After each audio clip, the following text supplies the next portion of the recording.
এক পদেই বাজিমাত। এই একটি রান্না করলে এক থালা ভাত নিমেষে উধাও হয়ে যাবে। মাশরুমের তরকারিটা জাস্ট অসাধারণ হয়েছিল। মাশরুমটা ফ্রেশ হলে সত্যিই রান্নাটা অসাধারণ হয়। আর আমার মাশরুমটা কিছুদিন ফ্রিজের মধ্যে স্টোর করা ছিল, তাই কালারটা এরকম চেঞ্জ হয়ে গেছে।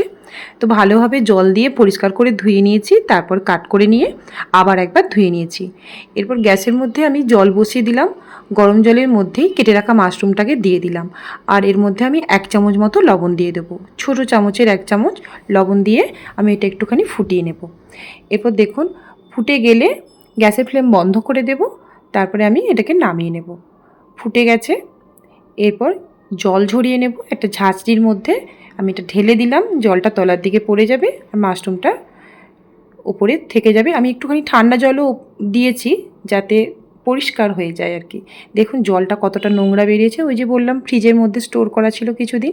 যদি এটা ফ্রেশ হয় তাহলে কিন্তু রান্নার টেস্ট আরও ভালো লাগবে। এরপর এখানে বেশ বড় বড় ডুমো করে আলু কেটে নিয়েছি। গরম তেলের মধ্যে আমি আলুটাকে একটু লবণ হলুদ দিয়ে ভেজে নেব। লাল লাল করে বেশ আলুগুলোকে ভেজে তুলে নিয়েছি। এরপর ওই তেলের মধ্যেই সিদ্ধ করে রাখা মাশরুমটাকে দিয়ে দিলাম। এর মধ্যেও একটু হলুদ আর লবণ দেব। লবণ দেওয়ার কারণ হলো যখন মাশরুমগুলো খাওয়া হবে তখন বেশ নুন ভাবটা পাওয়া যাবে, খেতে ভালো লাগবে, তার জন্যই হলুদ লবণ দিয়ে ভেজে তুলে নিলাম। গোটা জিরে ফোড়ন দিয়েছি। এরপর দিয়ে দেব বড় সাইজের 2টো পেঁয়াজ। এখানে একই রকমভাবে কেটে নিয়েছি পেঁয়াজটাকে বেশ ঝিরিঝিরি করে, তারপর ভেজে নিচ্ছি গোল্ডেন ব্রাউন করে। এরপর আমি এখানে আধখানা টমেটো ইউজ করেছি। টমেটোটা আধখানা কেন দিয়েছি ভিডিওটা দেখতে থাকুন, বলবো।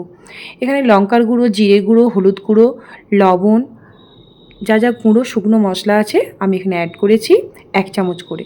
এরপর ভালোভাবে মশলা গুঁড়োটাকে আগে ভেজে নিলাম, তারপরে আদা রসুন বাটাটা ইউজ করেছি। আদা রসুনের পেস্টটা পরে দিলাম এই কারণেই যাতে মশলাটা কালারটা সুন্দর আসে। এরপর আমি এখানে টক দই ইউজ করেছি।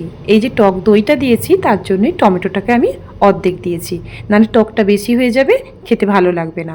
এবার বেশ ভালোভাবে মশলাটাকে কষিয়ে নিয়ে ভেজে রাখা আলু আর মাশরুম দিয়ে দিলাম মশলার মধ্যে। ব্যাস আর কিছুই না, মশলার মধ্যে ভালোভাবে নাড়াচাড়া করে কষিয়ে নেব। দিয়ে অল্প একটু গরম জল ওপর থেকে দিয়ে দেব। তো ঝোলটা আমি বেশি রাখবো না, একদম গায়ে গায়ে মাখা মাখা গ্রেভি রাখবো। তো দিয়ে দিলাম জল। এরপর আমি ঢাকনা চাপা দিয়ে কিছুক্ষণ ফুটতে দেব। তো এরপর ধনেপাতা দিয়ে দিলাম। ধনেপাতা দিয়ে দেখলাম যে আলুটা হয়নি, তাই সেদ্ধ করার সময় আরও একবার ঢাকনাটাও দিয়ে দিয়েছিলাম। এই দেখুন চেক করে নিচ্ছি, আলু সেদ্ধ হয়ে গেছে, মানে একেবারে রান্না রেডি। এরপর সার্ভ অ্যান্ড ইট।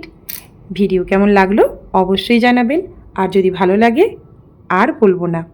টাটা, আজকের মতো এই পর্যন্তই।